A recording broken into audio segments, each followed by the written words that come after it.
اور اللہ ذل جلال جب کسی سے محبت کرتے ہیں، جس طرح جبریل اور فرشتوں اور پوری مخلوق کے دل میں اس کی محبت پیدا کرتے ہیں، پھر اس کی کچھ نشانیاں سامنے آتی ہیں۔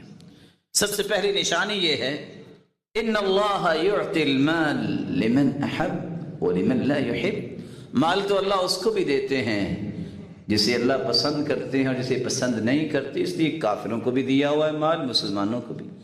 ولا یعطی الدین الا لمن احب، لیکن اللہ دین کی سمجھ اس کو عطا کرتے ہیں جس سے اللہ سچی محبت کرتے ہیں۔ تو پہلی نشانی یہ ہے، جب اللہ کی محبت انسان کو نصیب ہوتی ہے تو وہ دین کو پسند کرتا ہے اور دین والوں کو پسند کرتا ہے۔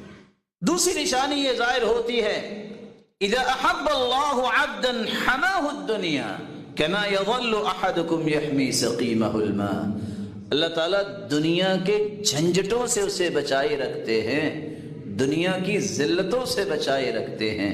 جس طرح بیمار کو پانی سے ڈاکٹر بچاتا ہے، آپ بھی بچاتے ہیں، اللہ ذو الجلال دنیا کے نشے سے اسے محفوظ رکھتے ہیں۔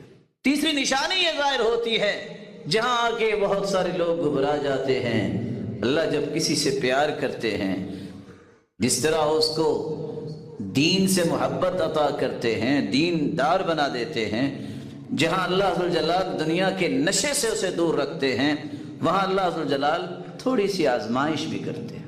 ان اللہ اذا احب قوما ابتلاہم، اللہ جب کسی کو پسند کرتے ہیں تو اس کی آزمائش کرتے ہیں۔ فمن رضی فلہ الرضا ومن سخط فلہ السخط، جو اس آزمائش میں بھی پورا اترتا ہے، کہتا ہے میرے رب کا فیصلہ ہے، تو اللہ اس سے راضی ہو جاتے ہیں، اور جو اس پہ ناراضگی کا اظہار کرتے ہیں تو اللہ بھی ان پہ ناراض ہوتا ہے۔ اگر آزمائشوں سے بچ سکتے تو انبیاء بچ سکتے۔ کائنات کی وہ ہستی جس جیسی ہستی اللہ نے آج تک پیدا نہیں کی، ان کو آزمائشیں کہاں سے شروع ہوئی؟ جس دن انہوں نے توحید کا اعلان کیا، سب سے پہلے دشمن بن کے سامنے آیا تو کون سامنے آیا؟ چچا یہ کہنے لگا تبا لک یا محمد، نعوذ باللہ من ذالک، اور تیرے ہاتھ ٹوٹ جائیں، تم نے ہمیں اس لیے بلایا ہے؟ کون؟ جو باپ کا بھائی ہے۔ آزمائشیں شروع ہوئی تو کیسی؟ 40 سال تک صدیق اور امین کہنے والے دشمن بن گئے۔ ایک چوتھی نشانی بھی ظاہر ہوتی ہے، جب اللہ ذو الجلال کسی سے محبت کرتے ہیں تو اللہ ذو الجلال جہاں اسے آزمائش دیتے ہیں پھر صبر کی توفیق بھی دیتے ہیں۔